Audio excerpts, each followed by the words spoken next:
नमस्कार बंधुरा सबाई केमन आछो? आमी भालो आछि। तो हेयर काटटा काटছি लंग हेयारेर मध्य एकटू राउंड हेयर काट काटबो।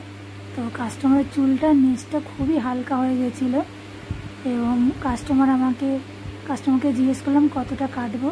তো কাস্টমার বললেন কি চুলটা যতটাই লেস টাইপের হয়ে গেছে হালকা হয়ে গেছে ওই চুলটা বাদ দিয়ে কেটে দাও তোমার মতন। তো আমি আমার মতন কেটে দিচ্ছি, দেখুন কেমন হয়েছে জানাবেন। যদি ভালো লাগে লাইক কমেন্ট শেয়ার করে দেবেন। তো এখন সারাদিনই চুল কাটছি আর আপনাদের ভালো লাগে বলেই আপনারা সবাই আমাকে আমার ভিডিওটা দেখেন। তো এইভাবেই আমার ভিডিওটা লাইক কমেন্ট শেয়ার করে দেখতে থাকবেন আর আমি প্রত্যেকটা ভিডিও করে করে আপনাদের দেখাবো। তো সবাইকে নমস্কার, ভালো থাকবেন, সুস্থ থাকবেন। থ্যাংক ইউ সবাইকে।